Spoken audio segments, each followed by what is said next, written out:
आज हम देखने वाले हैं BA first year political science के इम्पोर्टेंट क्वेश्चन और उसका मैं हैंड रिटन नोट्स प्रोवाइड करा रहा हूं, क्योंकि आप लोगों ने कहा है कि सर वीडियो लेक्चर के बदले आप हमें हैंड रिटन नोट्स प्रोवाइड कराएं, इससे जो है एग्ज़ाम में आपको काफ़ी मदद मिल रही है। तो ये काफ़ी एक इम्पॉर्टेंट जो टॉपिक है उस पर आज हम हैंड रिटन नोट्स आपको प्रोवाइड करा रहे हैं। तो इस टॉपिक को आप ज़रूर देख लें और इस तरह के और भी वीडियो जो है इस चैनल पे अपलोड है, तो आप एक बार जाके प्लेलिस्ट जरूर चेक करें। वीडियो को स्टार्ट कर लेते हैं, देखते हैं आज का जो टॉपिक है। काफ़ी इम्पोर्टेंट टॉपिक है, फांसीवाद, जिसे हम इंग्लिश में फासिज्म के नाम से भी जानते हैं। ये काफ़ी बार पूछा जाता है, चाहे आप किसी भी यूनिवर्सिटी या किसी भी कॉलेज से क्यों ना हो, बहुत ही बार जो है ये एग्ज़ाम में आने की संभावना रहती है। इसमें हम फांसीवाद की जो आलोचनात्मक व्याख्या है उसका उत्तर आप किस प्रकार से लिखेंगे और साथ ही साथ फांसीवाद पर संक्षिप्त टिप्पणी लिखने को अगर आपसे कहा जाएगा तो आप किस प्रकार लिखेंगे, इसको देखेंगे। आप इस उत्तर का प्रयोग आप अपने एग्जाम में भी कर सकते हैं, काफ़ी अच्छा मार्क्स आपको वहाँ से मिल जाएगा। तो देखिए, फांसीवाद पे आपको किसी भी तरह से आपसे लिखने अगर पूछा जाए क्वेश्चन में, तो आप इस उत्तर को वहाँ पर चिपका सकते हैं।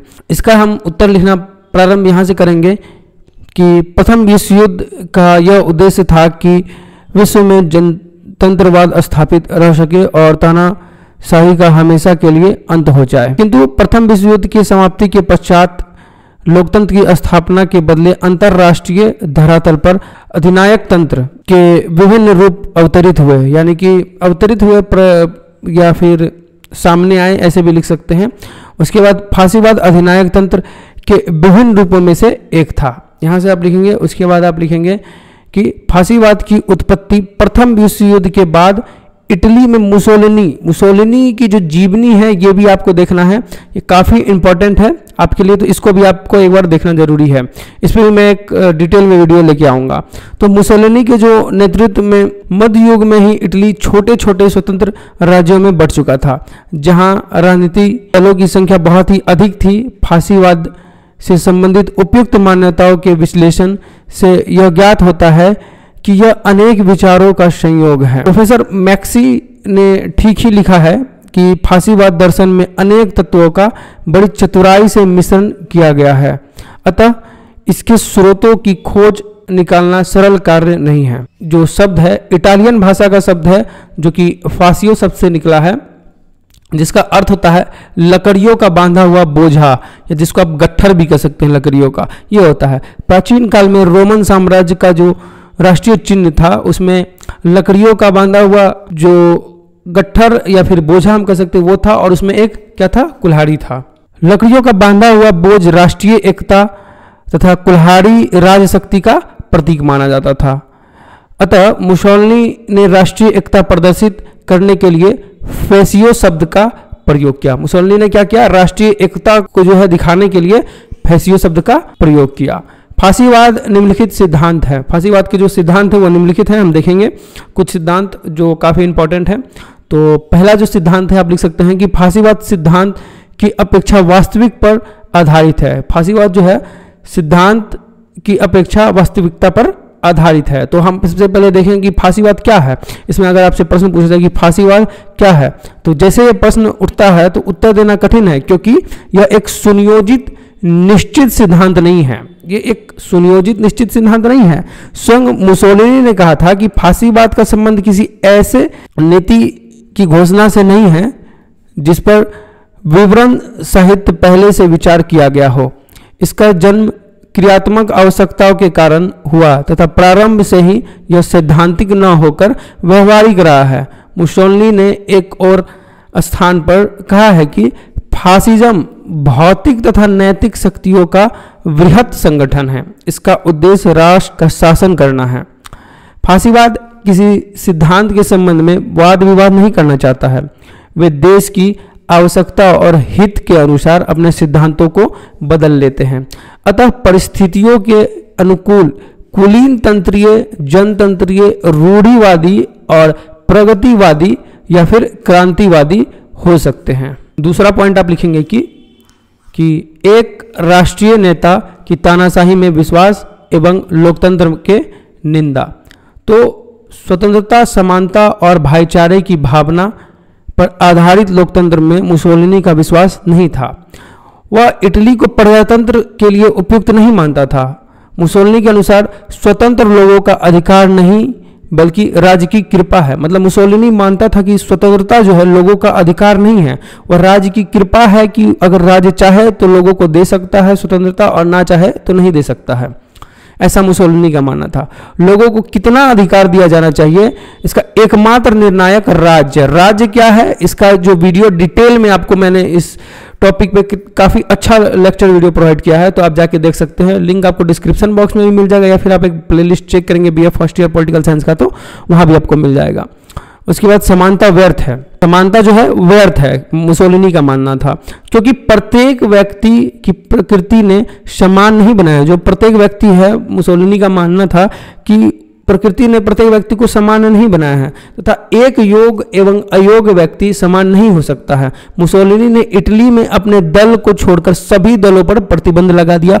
प्रेस यानी कि जो मीडिया थी वहां की, उस पर भी नियंत्रण कर लिया और स्वयं तानाशाह बन बैठा। तीसरा पॉइंट लिखेंगे आप कि व्यक्तिवाद का विरोधी। व्यक्तिवाद की धारणा थी कि व्यक्तिवाद साध है और राज्य साधन है।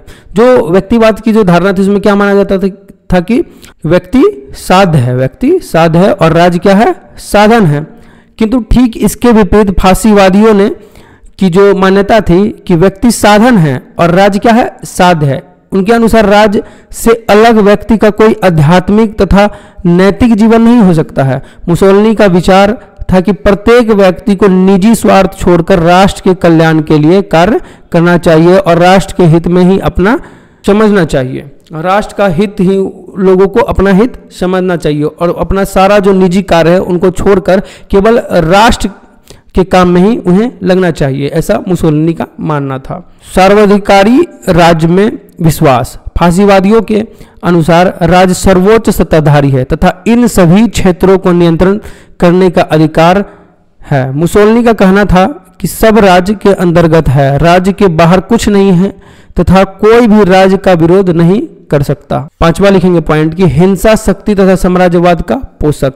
फासीवादियों की यह मान्यता है कि अंतरराष्ट्रीय विवादों का हल शांतिपूर्वक संभव नहीं है, अतः वे हिंसा तथा शक्तियों में विश्वास करते हैं। वे युद्धों को आवश्यक और अनिवार्य मानते हैं।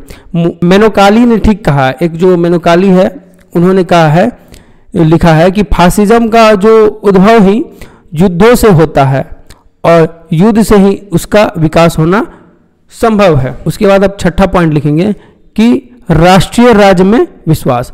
फासीवादियों के अनुसार संप्रभुता का जो निवास है राष्ट्रीय हित में है, न कि व्यक्ति के पास। उनके अनुसार राष्ट्र की शान और शक्ति बढ़ाने के लिए युद्ध अनिवार्य है। सातवां पॉइंट आप लिखेंगे कि समाजवाद तथा साम्यवाद का विरोधी। फासीवाद समाजवाद तथा साम्यवाद का विरोधी है, ये आपको याद भी रखना है। वे पूंजीवादी तथा निजी संपत्ति को पूर्णतः समाप्त करने के पक्ष में नहीं है, बल्कि ऐसा व्यवस्था चाहते हैं जिसमें पूंजीपतियों का मुनाफा राज्य के द्वारा निर्धारित हो और मजदूरों का वेतन राज्य के द्वारा निर्धारित हो तथा दोनों को विवादों की जो सुनवाई है वो न्यायालय में हो।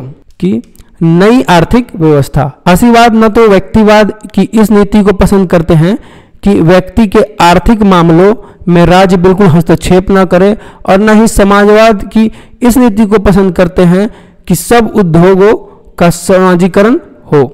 वे तो केवल समाज के लिए कार्य जो अनिवार्य और अत्यंत महत्वपूर्ण उद्योगों का राष्ट्रीयकरण करना चाहते थे और शेष सब उद्योगों पर निजी स्वामित्व की आज्ञा देते हुए उन्हें देशहित में केवल नियंत्रित तथा नियमित करना चाहते थे। यहाँ दो बार करना हो गया, नियंत्रित करना चाहते थे।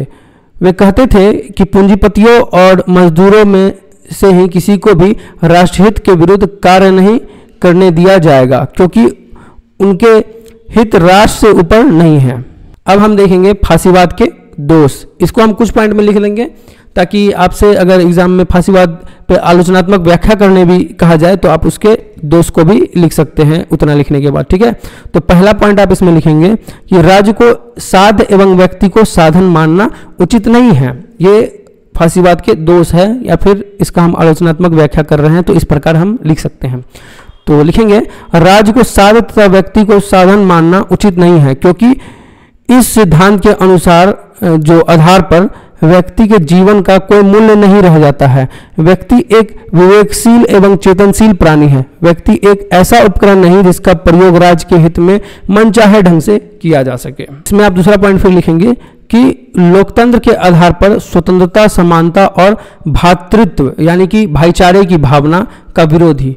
फासीवाद लोकतंत्र के आधार स्तंभ स्वतंत्रता, समानता एवं भ्रातृत्व की भावना का विरोध करता है, जबकि मनुष्य का सही उद्देश्य जीवन की पुण्यता को प्राप्त करना है। समानता, स्वतंत्रता एवं भाईचारे की भावना जीवन की मूल आवश्यकताएं हैं। मूल आवश्यकताएं कहें या मूल अवस्थाएं हैं जिनके बिना मनुष्य एक यांत्रिक उपकरण के सदृश होगा। मान लीजिए अगर मनुष्य के जीवन में अगर यही ना हो, समानता और स्वतंत्रता और ना भाईचारे की भावना हो, तो वह एक उपकरण, एक यांत्रिक उपकरण, एक मशीन के समान हो जाएगा। साम्राज्यवाद तथा अंतरराष्ट्रीय अशांति का पोषक। फांसीवाद का उदय ही साम्राज्यवादी असंतोष के कारण हुआ था, अतः उनका उद्देश्य अपने खोए हुए उपनिवेशों को पुनः प्राप्त करना था, जो युद्ध द्वारा ही संभव था। इस प्रकार फांसीवादियों का युद्ध प्रेम अंतर्राष्ट्रीय अशांति का परिचायक हुआ। चौथा पॉइंट इसमें आप लिखेंगे कि शासन व्यवस्था का अत्यधिक केंद्रीकरण। फांसीवाद शासन व्यवस्था का अत्यधिक केंद्रीकृत तथा पूर्णतः आतंकपूर्ण होती है। केंद्रीकृत शासन में नौकरशाही का बोलबाला भी हो जाता है। उसका एकमात्र उद्देश्य अधिनायक के आदेश अनुसार प्रशासन चलाना होता है, अतः प्रशासन ईमानदार नहीं हो सकता है। पांचवा और अंतिम हम इसमें लिखेंगे कि साहित्य, कला, विज्ञान इत्यादि की उपेक्षा। फांसीवाद साहित्य, कला, विज्ञान इत्यादि को स्वतंत्र रूप से विकसित होने का मौका नहीं देते थे। इन सबों पर राज्य का नियंत्रण होता है। ये सारे कार्य राष्ट्र को सुरक्षित रखकर ही संपादित किए जाते हैं, न कि वस्तु स्थिति और सत्यता की को सामने रखकर। प्रेस पर भी इनका नियंत्रण होता है। तो ये कुछ थे फांसीवाद के जो दोष है, या फिर हम इसका आलोचनात्मक व्याख्या करेंगे तो इन सब तरीकों से लिख पाएंगे। तो ये था फांसीवाद टॉपिक पे आज आपको हैंडरिटन नोट्स प्रोवाइड कर दिया। इसको आप अपने एग्जाम के लिए भी अच्छे से प्रिपेयर कर सकते हैं। और मैं इसमें क्या सुधार करूँ उसको आप मुझे कमेंट करके ज़रूर बताएं। और इस तरह के अगर और भी वीडियो चाहते हैं तो नीचे कमेंट करके जरूर लिखें। अगर आप चैनल पर नए हैं तो चैनल को जरूर सब्सक्राइब कर लें। मिलते हैं अगले वीडियो में, तब तक के लिए बहुत बहुत धन्यवाद।